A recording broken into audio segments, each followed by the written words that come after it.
Another turning point, a fork stuck in the road. Time grabs you by the wrist, directs you where to go. So make the best of this test and don't ask why. It's not a question but a lesson learned in time. It's something unpredictable, but in the end is right. I hope you had the time of your life.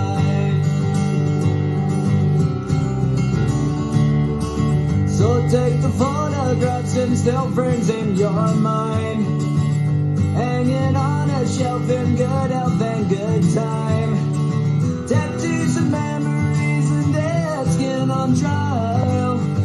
For what it's worth, it was worth all the while. It's something unpredictable, but in the end is right. I hope you had the time of your life.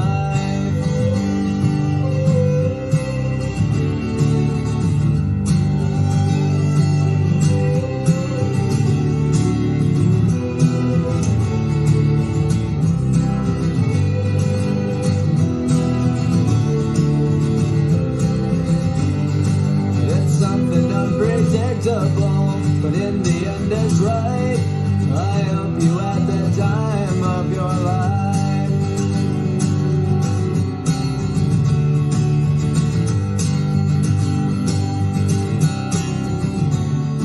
It's something unpredictable, but in the end is right. I hope you had the time of your life.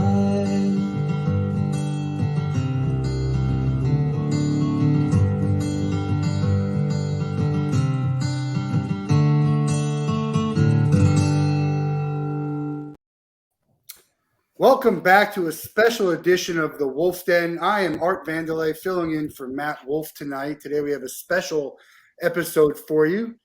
Chris and Tony have joined us. Welcome to the Wolff Den. That video used to get me like the first maybe 5 years after it ended. I can, now it's like a million times, all different things have gone on, but that clip would get me right in the feels.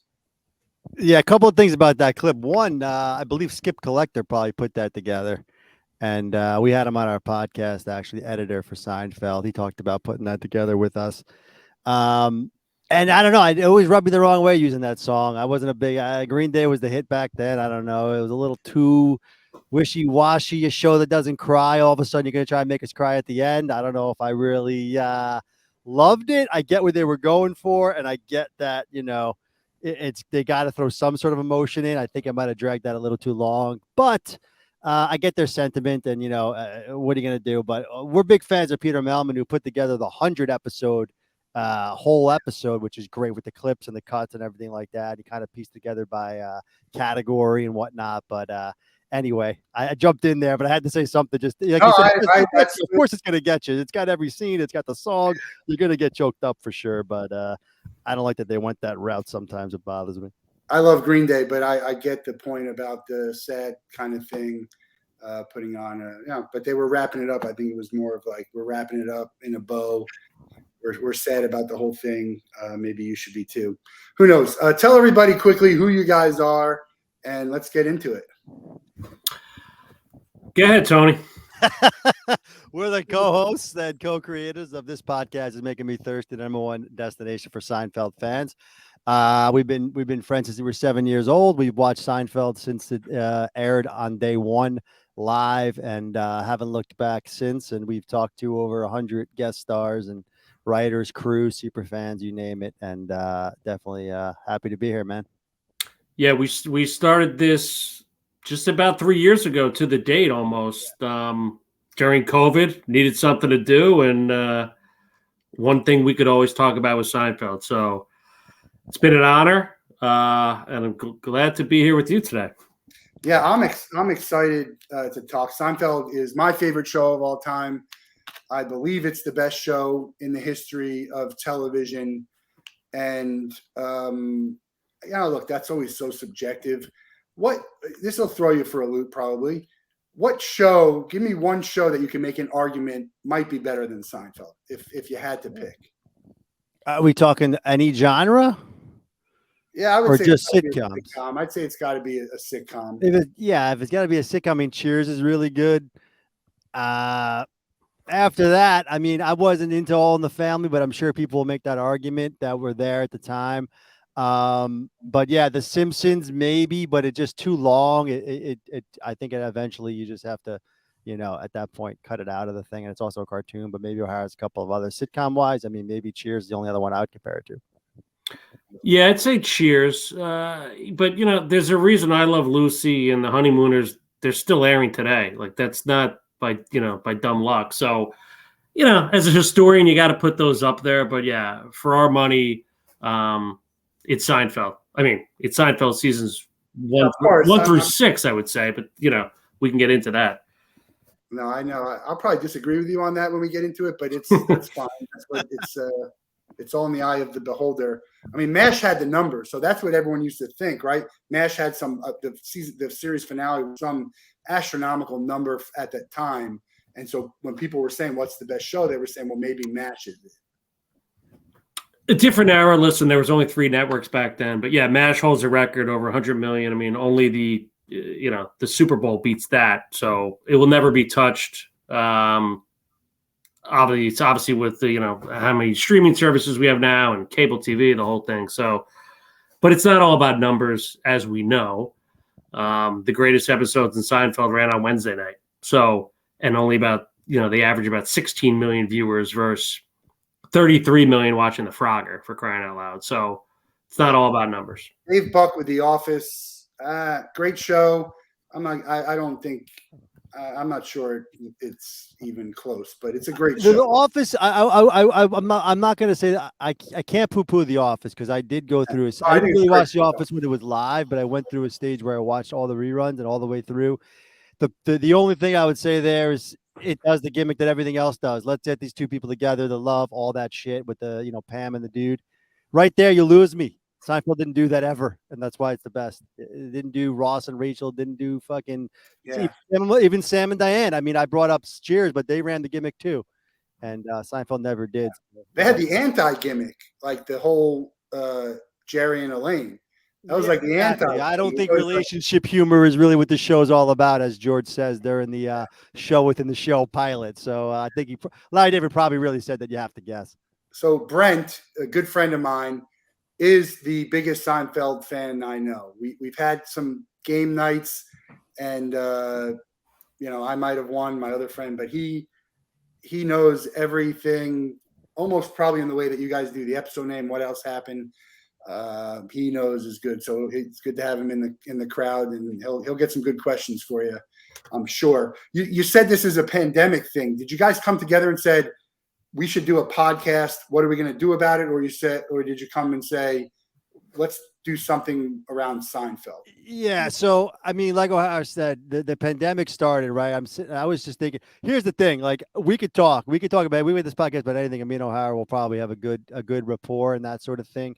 But like we mentioned, we used to talk about Seinfeld in our freshman year biology class. Correct me if I'm wrong, O'Hara. And that was right when reruns started, pretty much on PIX, right? We talk about the 11:30 show. Anyway, I knew we could talk Seinfeld all day. So if we're going to do something, let's do Seinfeld. I call him my Larry David.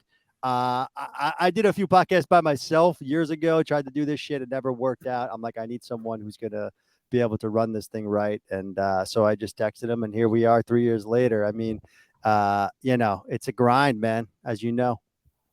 Yeah, I do. So it's funny because I think I might have put in the promo, like, we're talking about a show about nothing. This is a show about nothing. The Wolff Den is a show about nothing. Eventually it'll be a podcast about nothing. And I say that because it's all about who I bring on. They don't come on to see me. It's who I bring on. And it's not about anything. It's about whatever you guys talk about. And then we just sort of have a conversation. It's not by design or anything. That's just the way it is. But I could sit here and have a conversation with you guys for hours and hours about Seinfeld. But if it was just me talking about Seinfeld, it would be a huge struggle. So I get where you're coming from now with having the co-host. And it's why I did a show with a guest instead of just me kind of talking about something. I could have done it with, I like a PTI type thing. I've dabbled in doing a PTI type show with sports and then entertainment and then, some third segment. But you really have to know a lot about something to do a show about something.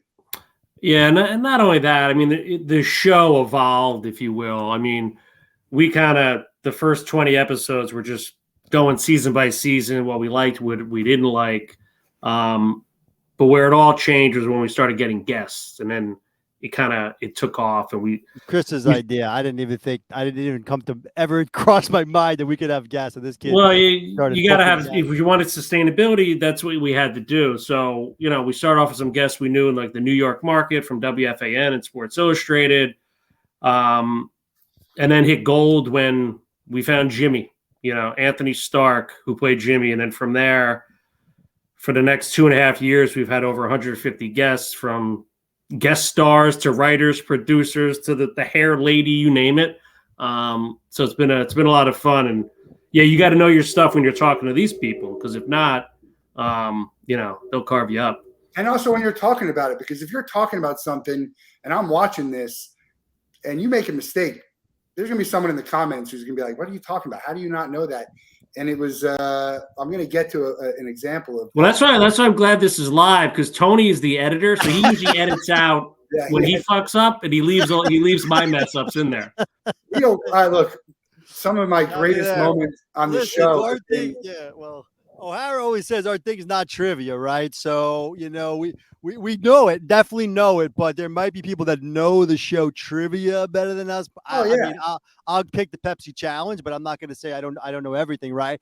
But, and you'll find this out if you don't already know it. It sounds like you do. We tend to kind of bother a lot of fans, saying we're not real fans because we don't like the Frogger per se, or we don't, think yada yada yada is a great episode, right? So you're not real fans. It's like, listen, man, we watched seasons 1 through 4 live when they happen, and then 100 times over on reruns. I wrote a paper about Seinfeld for my master's degree. I mean, we definitely know what we're talking about, but as you said before, it's in the eye of the beholder, right? Then it just becomes a debate or a discussion, which is great. That's what the show's all about, right?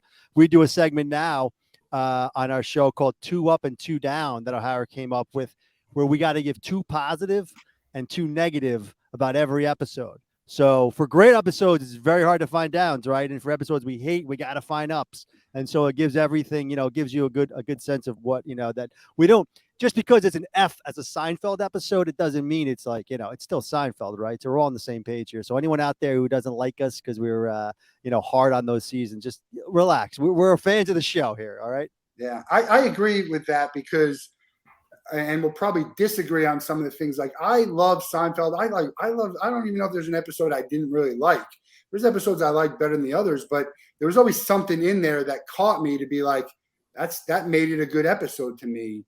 And, for me, that's what it was about. It wasn't always about, because I don't know that if I didn't go through it as like you have, but if I go through it the way you have, I don't know that I'm going to find a ton of ridiculously great episodes where everything hit, right? Like, there's going to be some scenes that I'm just like, in even some of the greatest episodes that I think. I haven't watched it like you have recently. So is that something that you believe also, or no? You think there are some that just hit from start to finish? Yeah, I disagree. I mean, listen, the way we look at it now, we're fans, but we're analysts. Like, we try to be objective, and we try to put an analyst hat on. But there are some that just, I mean, Keith Hernandez, or the Contest, or the Hamptons. I mean, you're not finding a flaw in the Hamptons. It's hard to find any down spots there. But again, I think, to your point, it's in the eye of the beholder. Like, you might find some down spots there. Like, I don't think that was that funny, right? And that's fine. Just the way, we'll rip seasons 8 and 9 where we don't think things are funny. So, I watched. I just learned about your podcast recently. I don't know why. I'm not really a podcast guy, because I have to live. Like, I have to. Where the hell have you been? Yeah, I was gonna say, I thought you've been watching us since day one, man. I have to be paying attention. It's hard for me to just like dedicate. Some people can listen to it in the background. I really want to pay attention and listen, so I'll keep rewinding. But I did watch some of your We got the video on YouTube too, man. Yeah, I watched. I watched Greenies. I thought that was great. I watched with Jackie Charles. I watched some of your rankings at the beginning.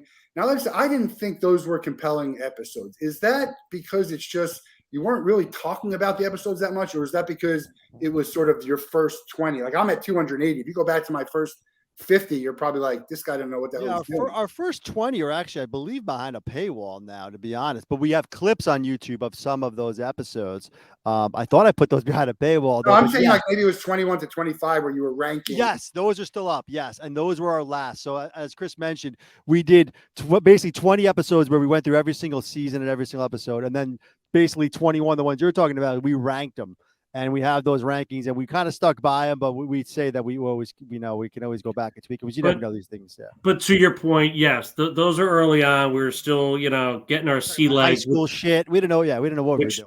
Which is why we're now reintroducing rankings in a different type of way with 2 up and 2 down. So you'll get the full kind of connection piece there. Yeah, I like that. One of the things Greeny said, he misstaked. Oh man, I'm drawing a blank on it. He was talking about an episode, and he mistook the location of what he was trying to say, and then you guys corrected it at the end. It'll come back to me. Yeah, listen. Go ahead, Ohio. Yeah, I mean, listen. We're good to our guests. We're not going to call them out and put them on the spot. Do people get to your point? People get things wrong. Yes, for the most part, we let it slide, and we've had guests. It's been awkward sometimes where we kind of know they're wrong, but you don't want to like call them out right there on the spot. Because I would have corrected them just for the sake of the show, but I get it. I get it. My friend Brent, again, one episode I didn't like. George and the Deerest with Jerry. One of our worst of all time. What's your first 5 now? One of our worst of all time. I hated it. Worst of all. I think we ranked it second to last, maybe. Dead last. You guys ranked it very low. Oh yeah, dead last. It's our least favorite episode. I liked it. I thought there was some funny, Oh, people love it. Oh, believe me, we know people love it. We get it all the time. Yeah. But I also didn't rank. If I went back and ranked it, there's probably a different story. I want to show you, and probably similar to what you guys did. So this was me. Yeah. This was me. I watched it live until I got to college. Love to see VHS. We had them too. Nice. And then I started taping it, because I couldn't watch. It was Thursday night. I'm in college. I'm not sitting to watch it. So most of mine I watched live until I had to watch it on tape. Same as us. And then, it became on reruns where, they try and piece it together, but it's very possible that you watched 75% of your Seinfeld out of order, which is fine because it doesn't matter necessarily. We think it does, though. I think it does. I think it means a lot there. And I talk about this point a lot, actually, because I think it does matter. I think it does matter watching it in order and understanding. It's like, I use this analogy all the time. Like I became a Bob Dylan fan when I was like 21, and I listened to his albums in order from the first. I got his first album, then I got Freewheelin', and I went in order because you got to hear you got to hear it because it's in the context of when it happened, right? If you just watch The Dealership, you might think it's really funny, but if you see George O'Hara and the Keith Hernandez in Mrs. Sokol's office, and you think that's the same guy that's in The Frogger, I mean, come on, it's a completely different character, right? So you got to know that context before you start watching a season 9 episode. You have to kind of see it and how it's 2 different characters. And we always say it's a different George, a completely different George. The ho George is not the same who's in Sokol's office, right? Or Lippman's office. Is that wrong, right? These are 2 different Georges. So you gotta get that. Your buddy's right. If the dealership's on, I'm turning the channel. Not watching it. But if I want to enjoy it more, I watch it in order. But on its own, I can watch all the episodes separate and really enjoy the show. That was my point. I might have misspoke. What I'm saying is a new fan of the show. Like, if you've already seen them, then of course you're going to be able to watch them out of order. I'm talking about like a new fan who's like just getting into the show now, especially now it's on streaming. I suggest they go to the beginning and kind of watch it that way. That was kind of my point. Like, of course, bouncing around is fun. A big purchase I made back in the day is nice. VHS, season 1, 2, and 3 on Seinfeld, and I never even watched it. I haven't even opened it because I've seen all of them, and it's like I'll watch them, and now it's streaming, and I haven't gone through, which I'd like to do the way that you guys do, and watch all the episodes, and maybe do rankings. I always thought it would be fun to do something like that. But now it's like, and you can go on and watch it. And I think because it's now, there'll be a new wave of, it won't be as much because you talked with Greeny about this. Today it's like they might not understand because of the pop culture and the references that were timely on Seinfeld. Yeah, I mean, listen, it's generational, right? Like, my father loving what's his name? I'm drawing a blank on his name. Mel Brooks, and sometimes I watch some of that stuff and I don't know, it didn't pop, So I think it's just one of those things. But I think there is a small contingent of younger people. Greeny, his kids know, but we talked to many others where it is the case and they love Seinfeld. So we'll see. I think funny's funny at the end of the day. Yeah, they didn't have cell phones, they didn't have the internet, all that stuff. But I think at the core of what this show is, two guys acting like immature idiots, that's everlasting. I should have a show. I should have my own show. With even Brent, we could have our own show. I can have my own show with 3 or 4 of my friends. Different shows, idiots, 2 guys acting like idiots, talking about nothing. My wife would be like, "What do you talk to your friends about?" And your brother, or you're on the phone. I'm like, we talk about nothing. We text about nothing. It's the dumbest thing. Nobody listening into it would think this is a thrilling conversation. And we say the stupidest things to each other. And it's fun. And we laugh. And half of it could be referencing Seinfeld. Or we do a lot of movie quotes too. But Seinfeld was always, the show that we quoted a lot. I have one friend of mine who literally turns every situation and compares it to a Seinfeld thing. I think it's a little much because he stretches it sometimes. When it is time to have when it's time to compare it, then it's usually like it makes sense. Like you said before, when Tony shows up late, you know how to hold the reservation. Well, we use that all the time, right? That's just a classic that everyone uses. And then the other one, it was the Chinese restaurant. That was it. The episode with the Chinese restaurant, Greeny said it was something else. You gotta watch it. It was just like, and I'm like, no, it's the restaurant. It was that's where they filmed it there. And he called out. He was on the payphone trying to get to talk to Tatiana. That was it. Yeah. You have to watch it again. It was just, I was waiting for you guys to say no. It was the Chinese restaurant because that's one of my favorite episodes. And I say, to my friend, I'm like, of course I'm not Cartwright. Classic. Yeah. I mean, listen, we give some people a pass. I get that. How do you get the guests? Because it's hard. I've gotten some really high profile names on the show, and I reach out to everybody. How do you get your guests, and who have you reached out to who has said no? Not who hasn't responded, because you're going to get a ton of that. Who have you reached out to where you've had a pitch, even if it was just a tiny whatever, and they said no? If you can share any of that. Oh, plenty. And have said no. Oh, yeah. Said no. Richard Fancy, Michael Richards, you name it. But we hit them on a variety of ways, either through their agent, through social. We don't want to give away all our secrets, right? Because it's a grind, man. That's what I would say. I mean, some people we waited for a year before they actually came on. Like you said, they don't say no. Just you never know. You do, yeah. We've had interactions going on almost 2 years with some people, then we finally get them. It's I ask everyone. I've asked Howard Stern, Oprah Winfrey, Ellen DeGeneres, Gary Vee. I've asked them all to come on my show. You got it. I mean, why not, right? You never know, man. I mean, yeah. That's a weird thing to me. Like the only one I could think of the only 2 I could think of who really should say no to you if they were going to say no is Jerry and Larry. That's it. Everyone, maybe Elaine. I mean, what's Michael Richards doing right now? I don't think any of them should say no. I mean, I don't either. I agree with you. But, we're keeping this flame lit, and putting a nice touch on what a great thing they've done throughout all these years. So yeah, we'd love to have Larry. You forget it. He just you can't find him anywhere. Jerry, he'll respond here and there, but for the most part,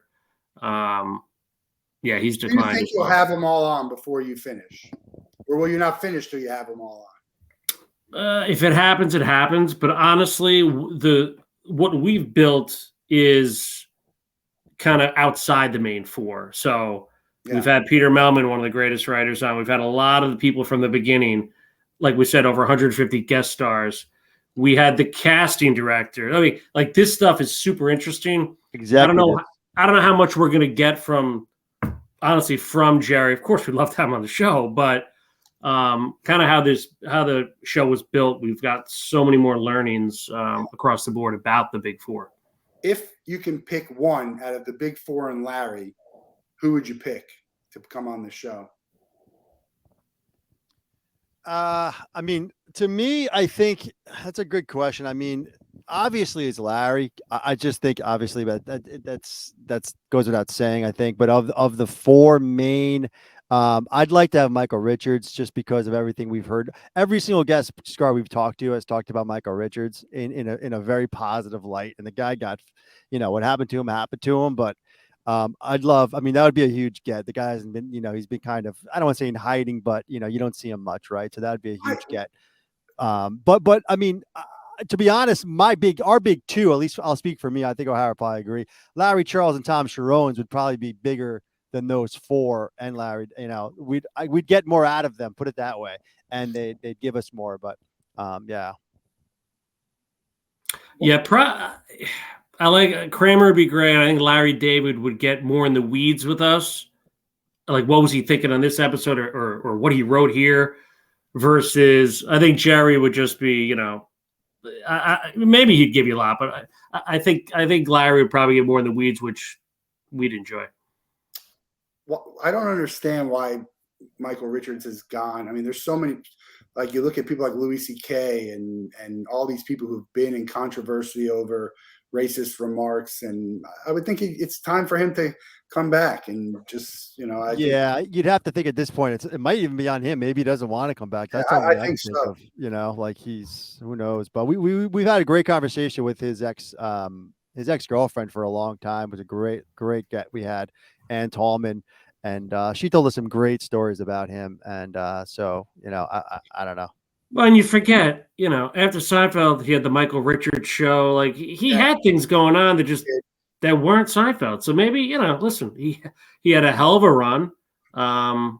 Maybe he doesn't want to come back, or maybe, the offers aren't there for, and there you go. There's Kramer with the $1 bill. I got more. I want to show you more of my show and tell. Do you guys have any of the Funkos? I don't have the Funkos, but man, I wish I had you doing the show and tell thing. I don't know if Chris told you before. My whole house kind of flooded, so I'm outside right now. But my backdrop usually, a great fan of ours, Alien Wrangler. I'll call him out, give him a shout out. He made the statue replica. Like, he got the actual prop piece at a sale in LA and cast it and made the statue and sent it to us. Yeah, those are cool, man. Nice. I told my sister I wanted them. So I got Jerry with the Pez, I got Kramer, I got the puffy shirt, I got Newman and Holistic. And then they also have just regular, like, Jerry, and I'm like, I don't want these regular ones when I have these. Like, why would I want the regular ones? And while we're doing the show and tell, I bought this, the little people set. I know there's a full-sized I got the Lego thing I built back there. Cool. I thought it was like, maybe it's, I mean, obviously some things we have just because it's Seinfeld, and some things we think are just like really awesome. What's your favorite Seinfeld? That guy Alien Wrangler, not only did he make the statue for us, then he made the bounce check from the Jerry, the little Jerry Seinfeld. He made a replica of that.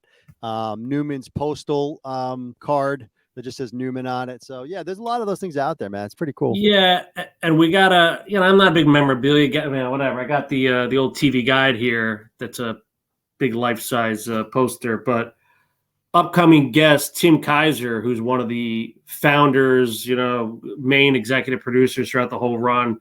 He's got some really good stories about memorabilia when they shut down the set. And Jerry, if I forgot it, we taped it a while ago. It's going to come live soon. But Jerry stormed onto these other sets because people were stealing memorabilia from the Seinfeld set, like security guards and stuff. And Jerry lit them all up. So it was pretty funny to hear that. So you said you're not memorabilia. Is that your favorite, the TV guide or the Of Seinfeld stuff? Yeah, you can only keep one of your Seinfeld stuff. What would you keep? That's all I got, man. The rest is just up here. Tony? The statue, the alien. When Alien Wrangler sent that statue, man, I was so happy that O'Hara let me keep because he only made one and he sent it to us. That I wish I could show it to you guys. If you watch the podcast, you'll see it behind me all the time. But oh yeah, we got it. There you go. Those are pretty good too. Pretzels making me thirsty. Pint glasses. I like it. I'm going to show you my favorite memorabilia. Maybe my favorite memorabilia of anything. One of them, but it's my favorite. I'm going to give a shout out to two things, and this is my favorite. It's a guy who does exactly what it says. Two things. You pick any two things, and he paints a canvas for you. This is the print, but I have a big canvas in my man cave, and my two things were Seinfeld and Family Guy, and this is what he put in. Cool. But you take Seinfeld over Family Guy, is that correct? Oh, yeah, Seinfeld over Family Guy. Although Stewie would give me a run for the money for the favorite character of any of them, my favorite character of all time, I feel like my favorite character is probably George, but Kramer is like right there. I think the two of them are ahead of Elaine and Jerry. Do you get the sense that most Seinfeld fans feel that way? I think so. I think Greeny touched on that as well when we spoke to him, although he thought Kramer was the most consistent. Yeah, I think Kramer and George for the most part. Then you ask around Twitter, you will get some love for Elaine. Peter Melman, his favorite was Elaine, who was one of the main writers. Yeah, Jerry, for me, Jerry was the most consistent from season 1 through season 8. There weren't many dips with him, so I appreciate his consistency. And the more I think about it, we always say George is the kind of best character of all time, but I mean, 7, 8, 9, he really takes dips. So I don't know. It's a good argument, good debate on who you're there a lot more than Kramer. So if his excellence was more like there was more of him, that was just maybe my thinking. More of him in what sense? That he was in more episodes or just more screen time? Yeah, I mean, of the big four, I mean, he missed the Chinese restaurant, for instance. He missed the pen. Yeah, he told them never again. I heard that's how the story goes anyway. That he flipped out when he wasn't in the Chinese restaurant. Yeah, I mean, no, I'm sorry. If you pick Kramer as your favorite. Call me out. Your fans gonna call me out there in the trivia. By the way, I called myself. Sorry. You pick Kramer, you're gonna get no argument here. Yeah, give me under the radar line that maybe you don't hear as much, but it's for you. She's got a great body, buddy. Oh man, we use that so much times, my so friend. It's not under the radar, all right? No, that is. But my friend Brent, he says that all the time, and his underrated is "You're a cashier." Yeah, that's a good one. Very good. Here's a good one. I like the ones that are like lines, like almost like a quote, like a great throwaway Costanza lines. If I had a mantle growing up, I'd be a totally different person. I love lines like that where it just like it hits so well. You're like, that's true. I would be a totally different mantle growing up. I don't know. Yeah, it's one of those things. Those are great, or even a throwaway line. There's two lines right away when you call this coffee and George throws a coffee and then he sees Mrs. Enright. He just yells, "Mrs. Enright!" Like it's more like moment lines that I think about. My wallet's gone. But every time I have you call this coffee? It is a ton. I mean, it's hard to pick. We've talked about. We try to stay away from the gimmicky, no soup for you, yada yada stuff. It's you're a cashier, stuff like that is more hits home for us more for sure. I like one of my favorites that I use is I hope my parents go well before I do. That's a good one too. Yeah. Let's go back to the podcast. If you could have any of these guys we said, who would you want? If there's one question that you want to know about Seinfeld and they have to absolutely tell the truth, what would you like to know? It could be anything about the show, about the person, the characters, a story. What would you like to know? And you're going to ask from one of the the main four or Larry, and they have to tell you the truth. Because you never know. I mean, we talk to these people. They're actors, right? They can tell you whatever they want. Also, some things they're never going to tell. They'll take to their grave, whatever it is. If there's one question that you automatically will get the 100% truth as an answer, what question would you like to know? I would like to know whose decision the shift in tone was after season 5. If you watch the show after season 5, when Larry Charles and Tom Sharonis leave, there's a shift in the show, and it's evident. Everyone talks about it. It's a shift in the show. It goes from less dark to more sitcom. It's still Seinfeld. It's still great. There's great episodes in season 6, episode 7, but there's a shift. And is it just their departure, or was there actually, Jerry sat down and said, we can't keep doing these dark stuff because we don't have the ratings? I don't know. There was a decision made, the tone change, and I'd like to know who's at the bottom of it. So I don't know. I'd have to go back and watch to really notice that. I've seen every episode probably 10, 15 times each. And I don't know. I can tell, obviously, I thought the show was better. It didn't always get better. Like maybe there was, a mountain, but I don't know. I'd have to go look. I think people like you who watch all of that have a better way to see something like that. And if I'm just watching shows on TBS and I don't even know I couldn't even tell you what season these, that's how I can tell you so many things about so many episodes and answer questions and all this. It almost was funny because again, I watched the Greenie episode and he said, like, I didn't know the titles until I was looking on Netflix. Right. I haven't watched any on Netflix yet. But I don't know. Listen, go watch The Dealership that you mentioned, and then go watch The Subway, and you'll have your answer.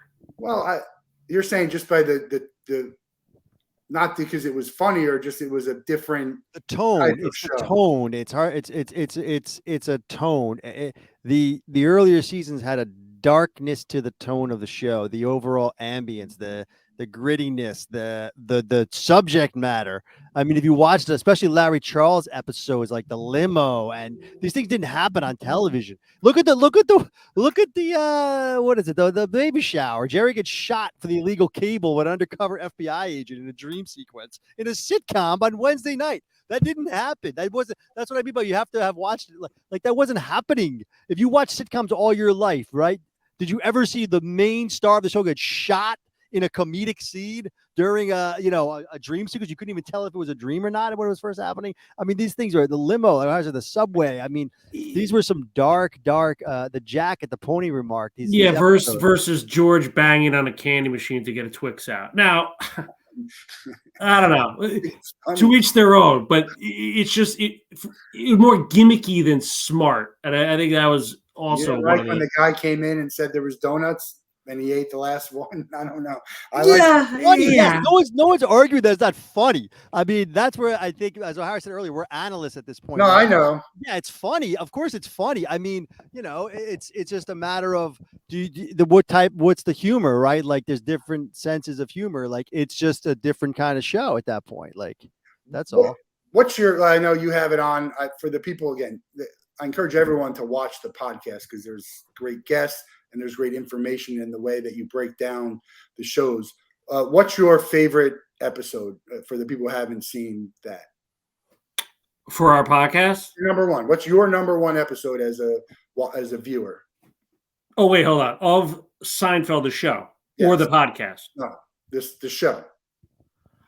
Well, we have rankings and, if someone says, what's their favorite, what do you say generally? Well, generally there's a top 5 that can be rotated. That's how we try to answer it for the most part. So, and again, we ranked on a blend. So we had different number ones. It was anywhere from Tippy Toe Lemon Tree to the contest to the limo, or kind of in our marine biologist. Red Dot. They can all Red Dot. Those can all interchange within the top 5, but that's another one I use a lot. Was that wrong? Right. Exactly. And so was that wrong? Yeah, exactly. What's the most popular episode just based on what people, if you went on the streets and what people are there. Was it? I thought it was the contest, but I think it's the marine biologist. Yeah, Chris goes by the marine biologist. Whenever we put that out there, it gets the most traction from even the people who love, the soup Nazi and everything, to people who love the contest. I mean, Greeny mentioned that line. I think at the end of the day, the marine biologist typically floats to the top in America. Yeah. What do you think? I couldn't even tell you. I really don't. I don't. I love the thing about me as a fan is I love, and this is what's going to get, the best episode for each character. I love scenes that don't necessarily mean I love that episode, but it's like I love, certain bits. That question Brent's asking: what episode has all four having the best, or which is the best your episode favorite for each episode one? that has Kramer? What's your favorite episode that has Elaine? All right. You say I'll give it. He says Kramer in the calzones. It was great. Calzones, yeah, I agree. We talked to that guy behind the counter too. Great guy. What's your favorite Kramer moment in the show? Let's just say. That's a really good question. I'll give you a Kramer one here. I like the parking spot with Kramer. That's where George and Moffat argue over the parking spot, and Jordan, your phone's so phony. Yeah, but Kramer's so involved in everything, like fight with Jerry in the beginning. He doesn't care if George is sorry, and he's taking sides. Like, it's just a complete Kramer. He calls the woman pregnant when she's not. Like, he's saying stupid things. Like, there's a lot of good Kramer there that people. But again, that might not jump out to the Pink Hat fans out there. But for us, that early season 3 Kramer, nothing better. Yeah, my favorite Kramer, the Kramer that got me to be a fan of Seinfeld, the statue Kramer. I know about the statue before, but that's like when Kramer was like, he comes in, he gets the statue back from the guys, like make love to the wall, pervert, and all that stuff. That's good Kramer too. That's for me, for Elaine. There's two things that speak out. One is when she became dumb and she's just standing in front of the wheel and she's going like this. That's one of my favorite Elaine moments. And the other one is when she's talking to, when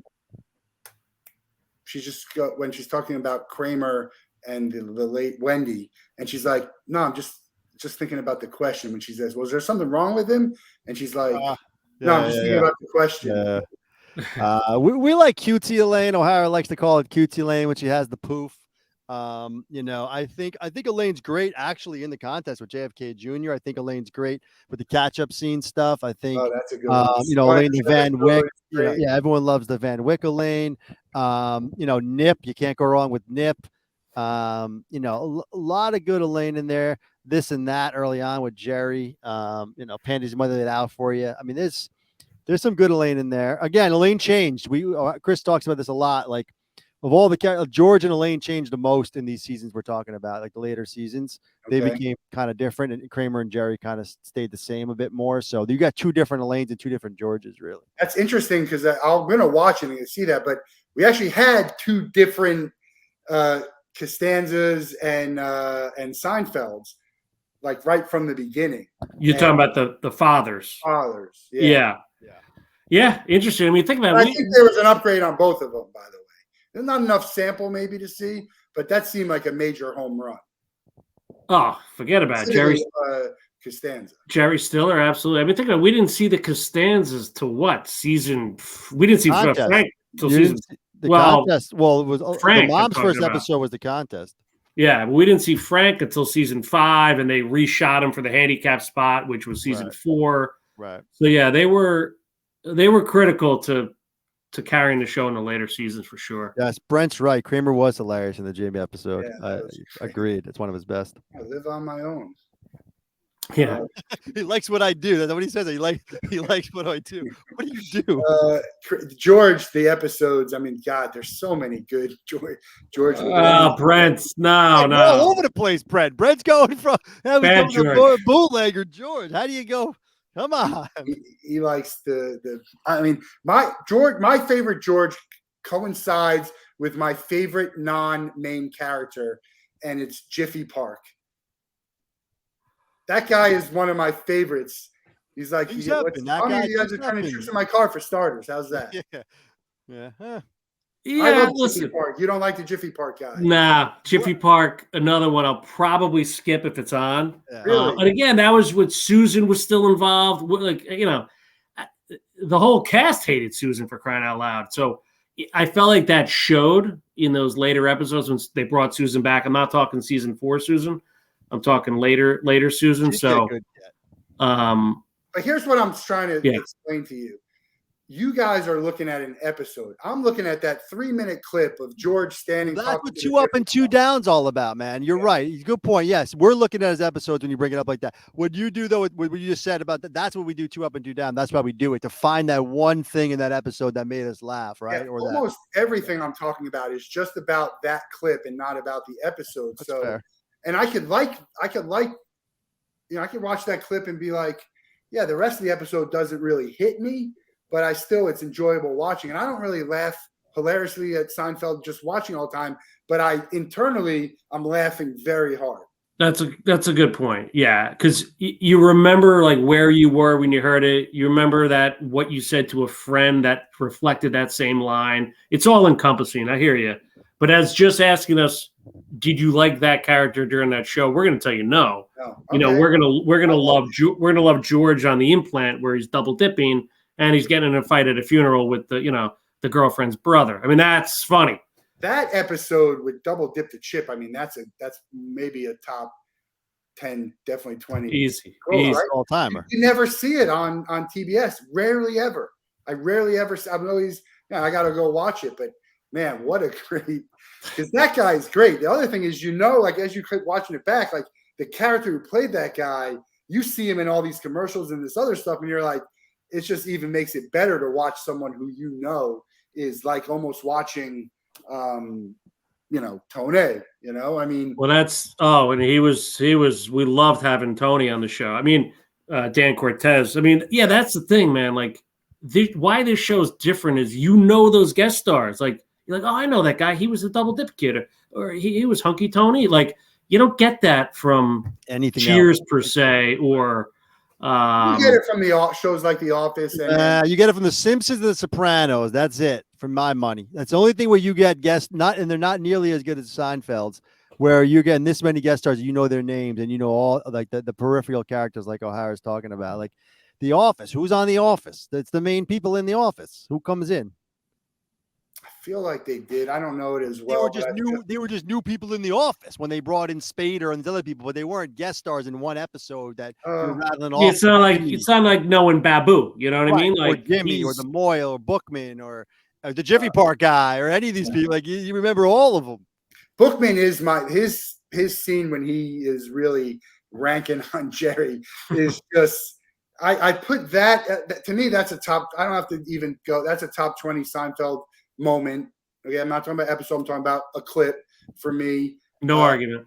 The Moyle, that scene where he goes on a rant. Another one. I mean, there are great people who just showed up once and that's it. Well, that is the genius of Mark Hirschfeld, the casting director. I mean, absolute genius. But don't you think you would have liked to seen them again in the same way that we saw Jackie Childs, maybe a second time? You know what? To get it back I think they played out though. I think they played out Peterman. To be honest with you, they kind of brought Peterman back too much because they lean on it. Mr. Peterson. Yeah, exactly. Listen, less is more. Like, when you push things too much, that's it. I think they played it perfectly, especially in the early years. I think, Jackie Chan. Listen, these guys weren't in as many episodes as you think. Peterman was in like 22, I think. Newman, who we thought was around forever, he was only in maybe a third of the episodes, maybe even less. So, but that's a higher number of the non.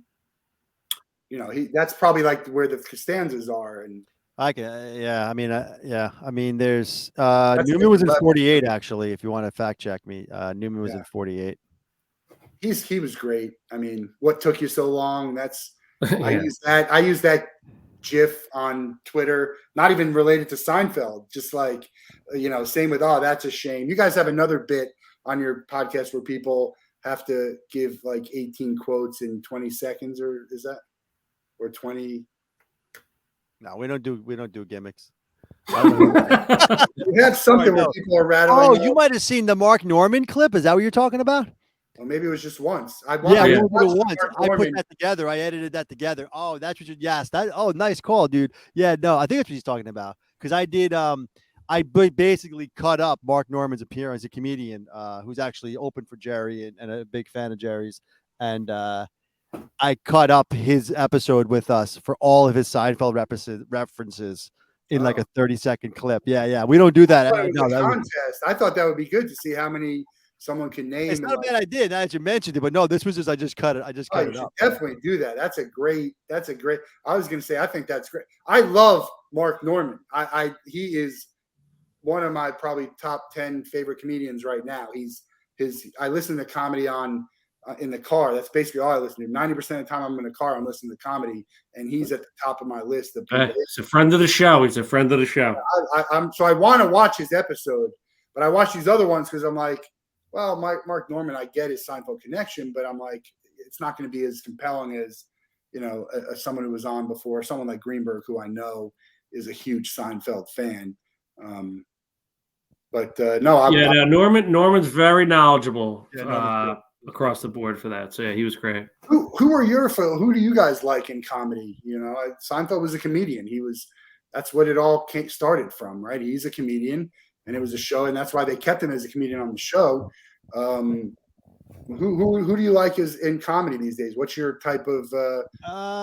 I was a big Norm Macdonald fan. I was a big Dave Attell fan. I think Dave Attell's the best I've ever seen live. Chappelle. I liked old Chappelle a little better than he was doing now. Louis C.K. I've always liked. Nate Bargatze. Yeah, Nate Bargatze's good. To me is a very Seinfeld-y, like. Yes. Dry. Well, yeah, him and Norman and Joe List. These guys all kind of grew up. Our buddy Andy Fiore. Yeah, Fiore's great. Yep. Do you like that they had Seinfeld's clips before and at the end of the show? And do you think they should have done it more? Or would you think it was just right? Or you would have been happy without having it all? You're talking about the stand-up within the show? Stand-up at the beginning, right at the beginning before they go in, and sometimes at the end, and once in a blue moon. Yeah, again, they got rid of that in the later years, which I disagreed with. I think the core of the show was the life of a stand-up. So I think weaving that in was kind of unique and different. I always enjoyed it. Sometimes it didn't always relate to the show, but it gave a good break. And I think opening it up with him is always a good thing. I mean, he's a stand-up comedian at his core. And then he was in the show, and he was the main. It's called Seinfeld. I thought they could have done some more episodes of him doing like they did the one movie prop comic with the and then they did Kramer with his stand-up, and the one that who's the redhead? Toby Griffin. Starting now. Kathy Griffin? Yeah, Kathy Griffin. I thought there would be more. That was a true story, by the way. If you want to go trivia, I believe she did meet Jerry, and he was not nice to her, so she did a whole routine with him about him on stage, like being an asshole, and then they brought her on the show for it. That's the story I heard. But yeah, the difference between the reason why the stand-up at the beginning, I mean, just look at the cold opens that they did in the later years. They were never good. And that's what they replaced it with. They replaced the stand-up with the cold opens that were they never hit for us anyway. They were just those silly talking things and stuff. I don't know. Best looking Jerry girlfriend. Let's say best looking anyone. And NYU in the outing, who we were lucky enough to talk to. There's anything wrong with that. Yeah. I mean, listen, there's a ton. I love Rebecca Staub. She was the PBS pledge drive for my money. Listen, that's Jerry. That's good, bad. That's good, naked, bad, naked, isn't it? No, good, naked, bad, naked. I don't know her real name. That's the blonde from a later episode. But let's be honest, Jerry didn't have any, stinkers. Let's put it that way. I love Winona. Winona's a big. I love to have. She was on the program as well. I mean, some of the women we've interviewed, still look good. Did you get Janine Garofalo on? Fuck her. We don't want her. She's also impossible to get. Like, she's off social media. I don't think she has an agent. I saw her once at the Stand do comedy. Actually, Norman was on before her, And you know, I didn't say anything to her, obviously, but yeah, she's she's tough. great at stand up, and that episode was funny because it was like, no, it was just like, all right, we're just gonna break up, and that just doesn't happen, right? Dolores was another a great Jerry girl. I mean, there's a ton. So another thing, I when we talk about my brother today, I have a twin brother, big Seinfeld fan also. And I told him about you guys coming on the show, and I was like, yeah, why don't you talk about Rogers? And I was like, well, I didn't know this until you guys talked to this with Greeny, that they never mentioned the Jets on the show. Right. And he's a big fan. It's like, it's a weird thing, right? Because they mentioned the Knicks and all. And I was surprised that for me, the best part about the Knicks being mentioned on the show is when Elaine said, I didn't know Reggie Miller's or Cheryl Miller's little brother played basketball. Right. Let it ride. You know, that was the best Knicks reference for my money. Yeah. Kramer trying to get tickets to see Hakeem Olajuwon. I mean, for me, it's the limo, the excitement when they hear they're going to the Garden to learn that they're going to see Michael Jordan. Yeah. I mean, Michael Jordan was just, you know, back in 1992, he was at another level. So, like, just to see their joy, to think about seeing Michael Jordan, I think for me was probably the best. And that'll give you reason to watch your episode with Greeny, which was great. It just was recent. He talks about Bo Jackson and tells a story in it that reminded me of the Knicks reference, right? Yeah. And so you'll have to watch the episode. That's how we tease things here on the Wolff Den. You got to watch that episode of This Podcast Is Making Me Thirsty with Mike Greenberg to find out the rest of that Bo Jackson story, which is hilarious, but also you can picture it as a Seinfeld episode. Where do you have an idea of where this is going, or what you want it, where you want it to go? Listen, the way I always say, man, like we got, you know, I thought we were doing 20 episodes, to tell you the truth, man. If you listen to our 21st episode, I basically say like we're done, and then we're still going 3 years later. So as long as we keep getting guests, as long as America keeps watching, listen, we get new fans every day. Like, it's hard. This is a grind, you know that, man. So like we're just still, you know, I mean, maybe Chris has thoughts on it, but that's kind of where I'm at. Like, just keep doing it. It's fun.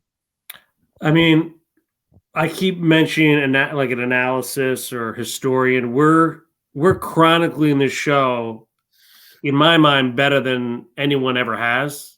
Talking to literally at length people that were on it, people that built it, executives that you know, programmed it, like you name it. We're hitting it from every angle.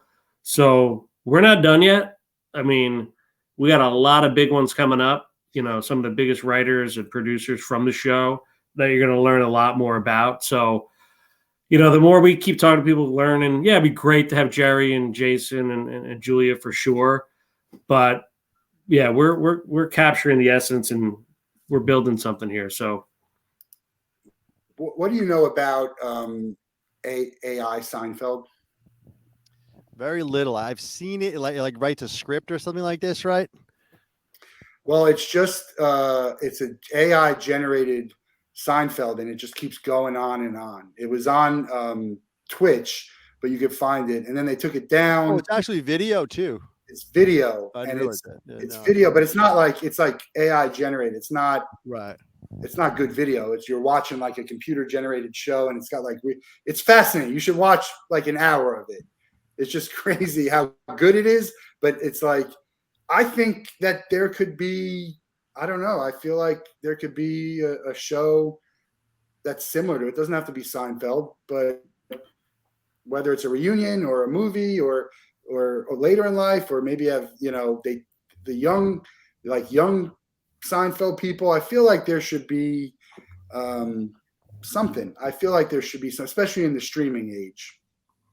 You're saying that what do you want? You want like a prequel to Seinfeld, or I don't know, even it's just a movie, a 2-hour special, something. Yeah, listen, look what they did to The Sopranos with that prequel. It was brutal. Like, that was a rough watch. I think Wani. I've dealt with some of those guys personally. They're shysters in the true sense of the word. Shouldn't shock you. They're Sopranos people, and they're not. Yeah, and the whole AI thing, I get how magical it is, and it could put writers, you know, in a tough spot. But at the end of the day, you know, you need those actors to fulfill that writing, and it's just a cartoon or whatever that is, in my mind, doesn't do that justice. Yeah, I think I'm just saying for the AI Seinfeld, you should listen to it. I'm not saying it's going to replace anything.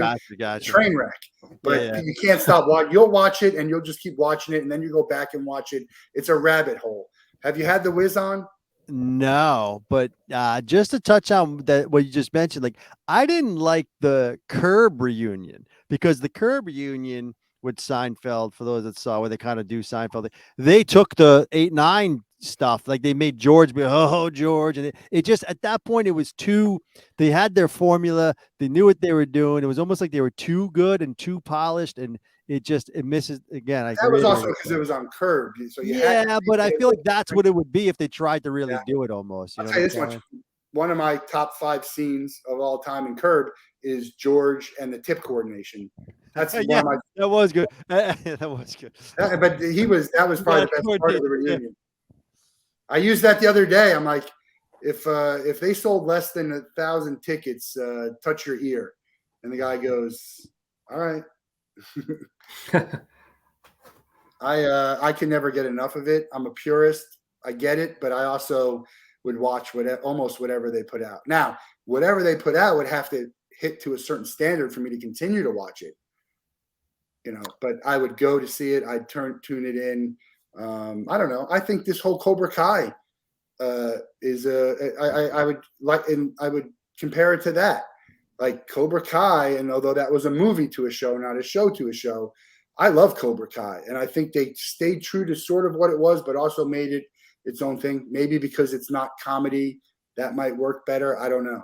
Yeah, no, I feel you on that. I could see where you're going with that. Cobra Kai is probably better than. Yeah, it's more of a comedy, like based on the original Karate Kid was essentially a drama, right? I mean, they're kind of mocking Daniel-san and Miyagi, and we're a little bit over. I could stay for a little bit longer. Do you guys have to go? We can wrap it up, or we can talk for a little bit more. Up to you. Yeah, we got a couple minutes. Yeah, a few more minutes. Yeah. I got to figure out where as we're wrapping up here. We did Mount Rushmore. What Jack got? What do you get asked about the most? You know, from people that know we have a podcast. If I talk to someone, I'm like, yeah, I got a podcast, that kind of thing. Or you mean like on the either way?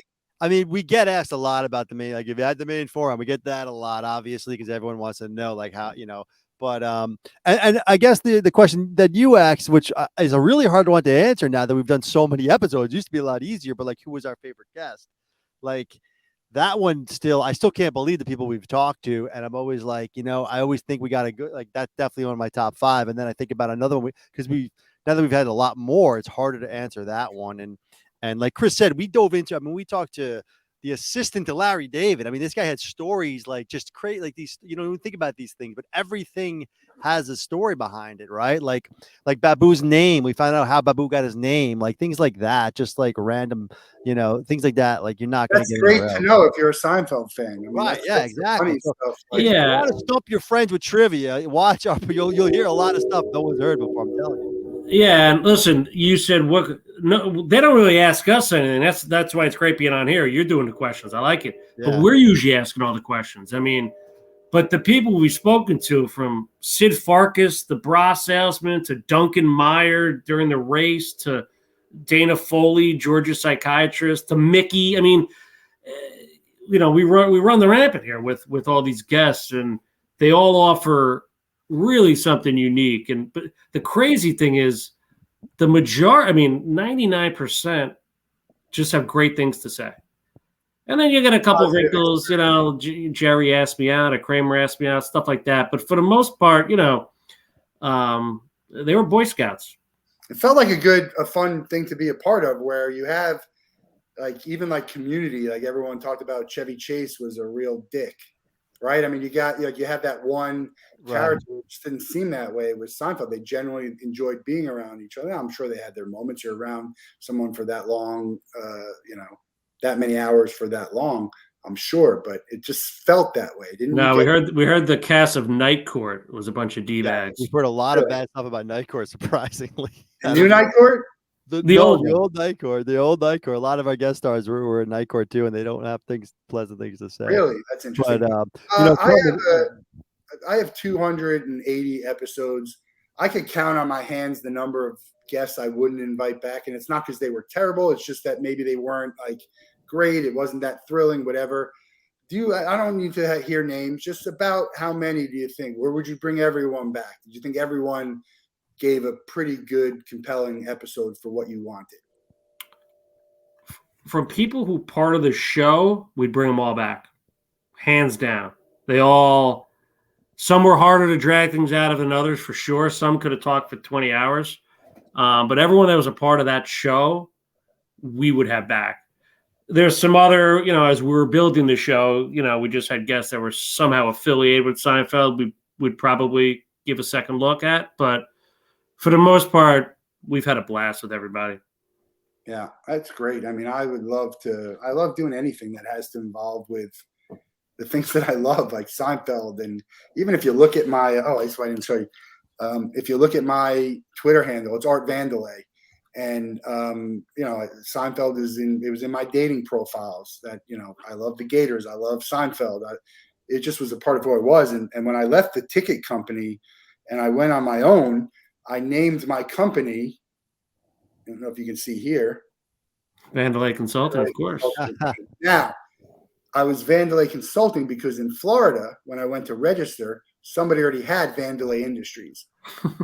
Okay, So I couldn't be Vandelay Industries. Now I'm Vandelay Consulting. And the greatest story about this is I went on an interview, and it was like a healthcare sales company. I don't even know what it was. They made me meet with like 5 people. I didn't even want the job, whatever. I get home that night, and about 9 o'clock at night, I get a call. And he's like, yeah, this is, what's so-and-so from this company. I'm like, hey, how you doing? Oh, I heard you were in today, and I didn't get a chance. I was out. I didn't get a chance to talk to you, but I wanted to ask you some questions. And he starts grilling me over the name Vandelay. And for a second, I'm like, did one of my friends, like, is this real? I thought I was on like Crank Yankers or Jerky Boys. I thought someone was pranking me. Because I'm like, look, if you know what Vandelay Consulting is, then it's hilarious. And if you don't know what it is, then you have no idea that who cares what it is. So Right. For this guy to like go on and on about why'd you name it, I'm like, buddy, just I don't know. I mean, if you don't know what Jerky Boys is, go look those up. Those are great too. I'm glad you just referenced that. That's my whole Jerky. I always say this: Jerky Boys and Seinfeld is my comedy. Like that's my 2 stalwarts right there. I'll And give go you in SNL 88 to 95, and that's all I need. That's it. Those 3 things. Jerky Boys had a movie, and it was probably as excited as I ever was to go see a movie. Was the Jerky Boys movie, and it was maybe the worst movie I've ever seen because all they did was put photos and video to the thing they already did. I'm like, I don't want to watch that, but it could have been something great. And so I get the point of like, if you do something, it's got to be a home run. Otherwise you can really tarnish it. What's your favorite Jerky Boys? Ours is Saul Rosenberg. Yeah, Saul Rosenberg is probably My shoes. Yeah. my shoes, my glasses. My daughters still say that because I say it all the time. So now they're saying it. My daughter's like, I gotta find my shoes. So we like punitive damages. Yeah. Can I sue you people? Everybody. I haven't heard these for 30 years, but now you're bringing it up. I can go on and on, but don't get me started on Jerky Boys. Terrace Pizza is another great one. I fucking kill you. My wife sick, throwing up. Pounds, baby, pounds. And then the other one was Sal was looking for a job. He's like, yeah, well, boy, what do you say? You and me, we go paint each other. You're silly. He likes the sidecar smashing the body. I mean, I could talk comedy and movies and what do you do this a lot? Like quote stuff for movies, or is there a movie that you guys quote a lot individually? In the way that you'll quote Seinfeld, we do Office Space and The Wedding Crashers and Old School. I mean, I quote all of these in the same amount of time, same way I quote Seinfeld. Yeah, I'm like a Dumb and Dumber, Billy Madison. Maybe I do Fletch a lot. I'll do I don't know, every once in a while, a lot of SNL or 88 to 95 SNL stuff we like. Dr. Rosenpenis. It's one of my favorite clips. I can watch that 100 times. Yeah, there's a lot. Yeah, from that era for sure. Like just kind of pop in your head. But Seinfeld definitely tops the list, and hence that's why we're doing this thing. What would your podcast be about if it couldn't be about Seinfeld and you had to do something either individually or together? We wouldn't, and that's the problem. I'm saying if you had to, let's say a gun to your head, you got to do a podcast, you got to do 20 episodes. What would you do? With O'Hara or by myself? By myself, I'd probably do music by myself. But with O'Hara, we could talk about anything really. Maybe sports or something. I don't know. Yeah. But here's the thing: we learned from our first guest and why he joined the podcast is because this was niche. Yeah. Podcasts out there, it's just friends talking about things. It's not. Nobody cares about that. Like you gotta find something niche, focus on it, and make it something versus just having conversation. You could do that. I'll argue because the Wolff Den is just conversation, and we've had some really good. I haven't turned it into the podcast where I'm clipping it and putting it up there. I will, and I have a lot. I have 200 out of 280. I probably have 150 that people are really going to want to listen to, especially when you clip it. But I do agree with you on the hey, why wouldn't I want to come on and talk Seinfeld? Because it's a lot harder to try and get a guest on when you're telling, well, what's the show about and who's listening? I don't know who's listening. Whoever wants to hear you talk, that's who's going to listen to this. Who likes Seinfeld? If you don't like Seinfeld, you're probably not going to tune into this episode. Exactly. It's like Greeny said. You watched the Greeny one, right? Greeny nailed it when his wife mentioned us, and he was like, "You don't have to tell me what it's about." It's he knew the title of it and he knew what it was about, and he's like, "I'll join. I'll be on." So. Who said these pretzels are making me thirsty better, George or Kramer? I mean, I think George. I think it's George's line. I don't know. That's my. I go K-Man. Yeah, I go K-Man because it is his line. Fair. I mean, they wrote it. You can make the argument. Yeah. Woody wrote it for him. Yeah, you can make the argument that Elaine at the end with when she's feeding the guy, she just like says it like half. These pretzels are making me like that's a good one too. What do you think about George's? You can't handle the truth. Yeah, it was Jack Nicholson's birthday, I think, yesterday. Yeah, it's solid. He's you like it? You like his execution of it? Yeah, I mean, I have the same reaction Jerry and Elaine have, where they're just like pretty as good as anything else, right? It's, yeah.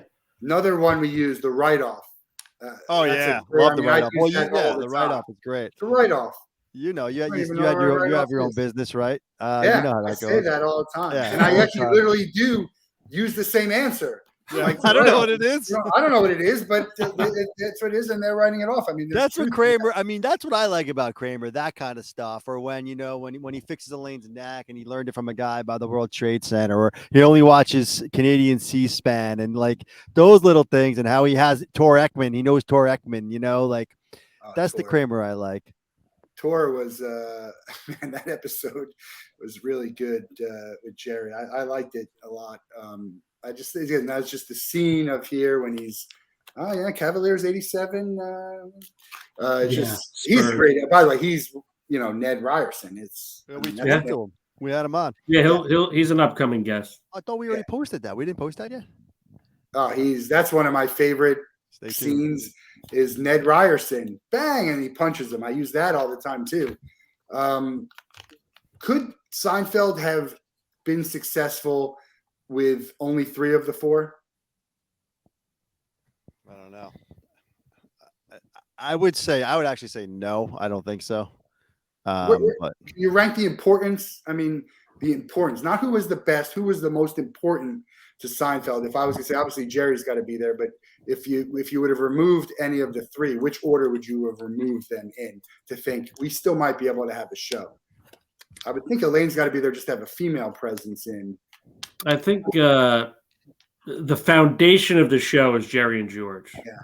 So I think you could scrape off the other 2 and still have a successful show. Would it be Seinfeld? Probably not. But I think those 2 are the foundation, the friendship, you name it.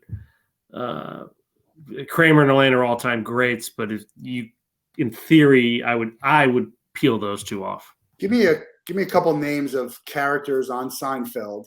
It could include the top 4 that not that you would want to hang out with because of whatever, that you would have hung out with because those were your people, right? You understand what I'm saying?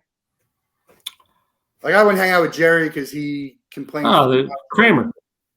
Yeah, we're getting a beer with Kramer and his buddies for sure. I'm trying to think who else. I wouldn't hang out with Newman. I'd Yeah, want to hang out with Newman. But I'm saying Kramer. Newman wouldn't be in the group of people that I'm hanging out with just because of I'm saying my real life. Yeah, that's a good one. I mean, definitely Kramer. Like, I think he can hang with anybody. I got one for you. I think. You might like this one. What's his face? The guy with the tickets. Quick scene, but I like that guy. The guy that has the devil tickets for him. Oh, Putty.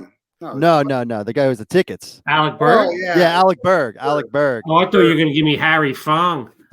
Another good tickets guy.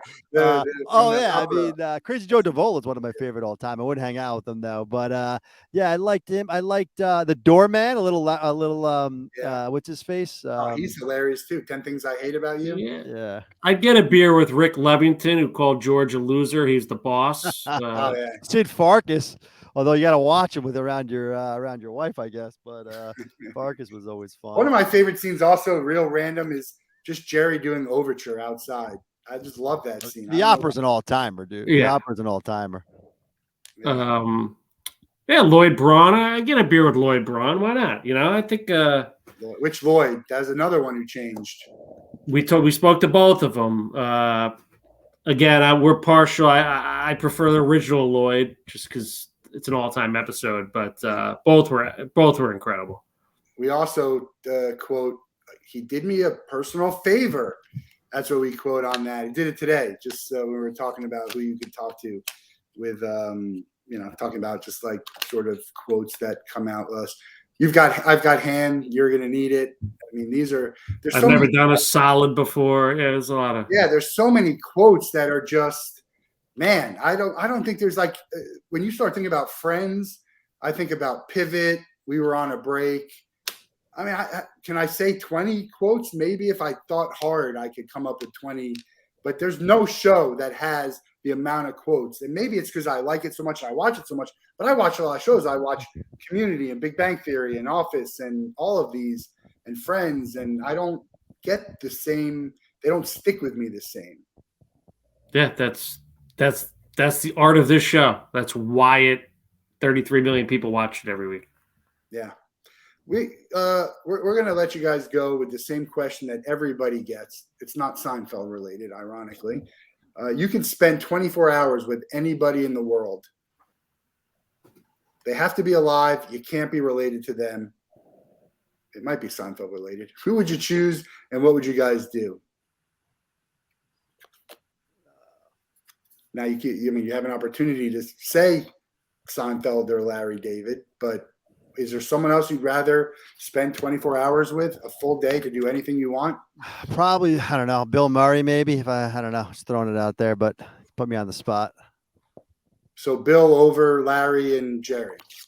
Definitely over Jerry. Larry, I feel like Larry would get sick. I know it's a hypothetical, but I still think he wouldn't last 24 hours. I don't think that would go haywire quick. But I don't know.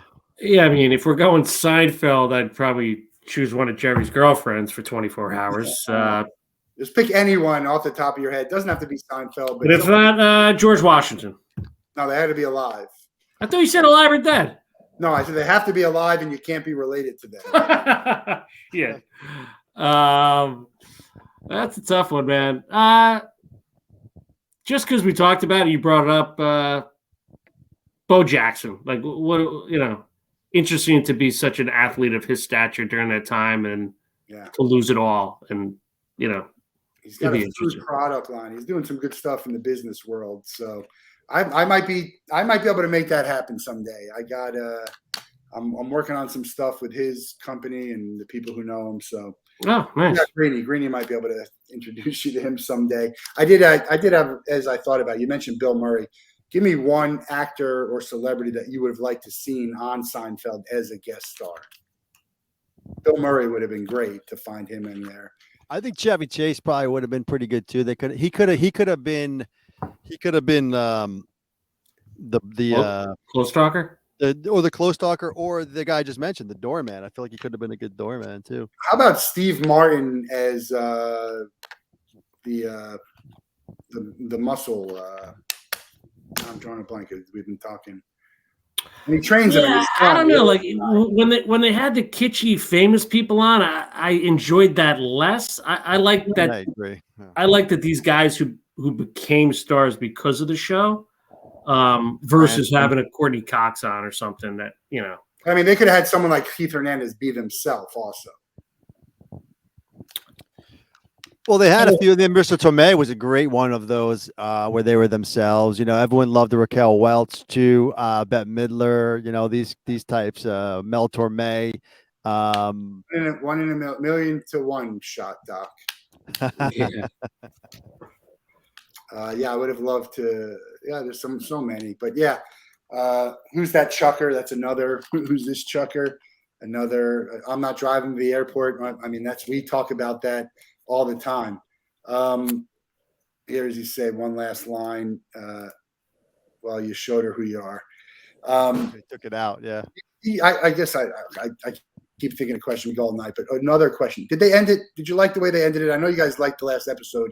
Did you like the way they ended it? They're all sitting there. You really have to go back and watch to get the top button reference to, right? I mean, yeah, well, I mean, I always say that this is my line on this one is, you know, first of all, you're not going to please everyone. And second, it was the Super Bowl, right? This was this show that everyone's tuning into. Even if you never really watched Seinfeld, you're watching the finale. Like to your point about MASH, everyone's like, that show was for them. It was for, let's just give us a recap. Like, I didn't like how they had to do the flashback to show you the person on the stand talking about the story. Because if you watch the show all the time, you knew it. Like they were feeding into that.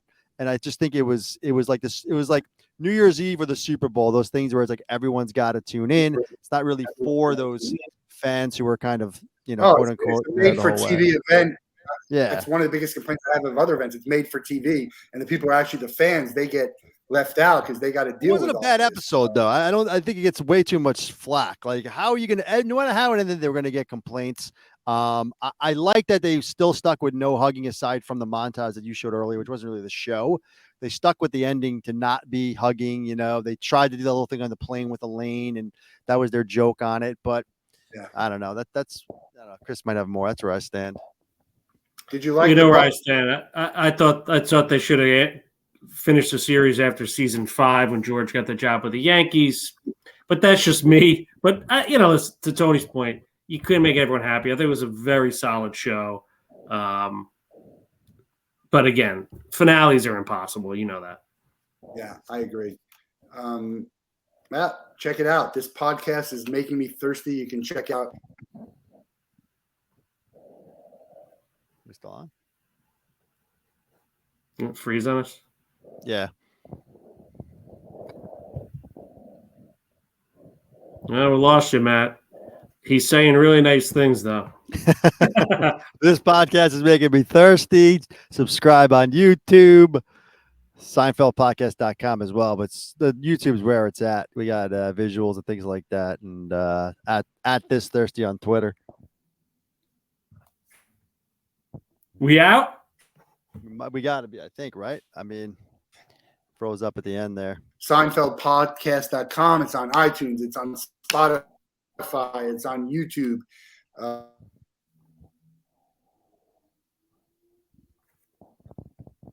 We lost him again. Matt, thanks so much. Thank you, Matt. We had a great time, man. Thank you so much.